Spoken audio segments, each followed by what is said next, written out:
જય જીનેન્દ્ર બા. જય જીનેન્દ્ર. મજા મજા. હા મજામાં. આવ્યું ને ઘરે આમને તો આના મહિના ઉધાર નતો એટલે પાછી બી આવી. જો આ છે અમારા તરુબા. 1 વર્ષ પહેલા સદભાવના વૃદ્ધાશ્રમમાં પ્રવેશ મેળવ્યો હતો. કોઈ પણ પારિવારિક સંજોગો કારણ ઘરે જવાનું થયું, બીમાર થઈ ગયા અને આજ રોજ પાછા સદભાવના વૃદ્ધાશ્રમમાં બા આવી ગયા છે. તો બા ઘરે શું તકલીફ થઈ ગઈ હતી? મને કમરમાં બહુ દુખાવો થઈ ગયો.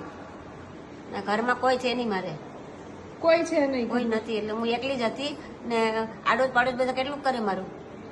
એટલે પછી પાછી અહીં આવી. પછી પાછા અહીંયા આવતા રહ્યા. પછી અહીંયા શું થયું કે હવે સદભાવનામાં પાછું જવું જ પડશે? આડોજ પાડોજ તો કઈ બહુ ન કરે આપણું, ને કામ વાળી એમને પોહાય એમ નહોતું તો કેવી રીતે કરવું. એટલે પછી સદભાવના સિવાય ઉધાર નથી એમ? અહીં આવી. કોઈ છે નહીં મારું, આગળ પાછળ કોઈ છે નહીં. સંતાન નથી તમારું? કોઈ નથી મારું સંતાન તો છે નહીં ને કોઈ હગાવાલા બહુ એટલા બધા નથી. સગાવાલાય નથી? હગાવાલા ભાઈના છોકરા છે, છોકરી બધા મુંબઈ રહે છે. કેવડી ઉંમર છે તમારી? મારી 77. 77 વર્ષ. 70 ના 7.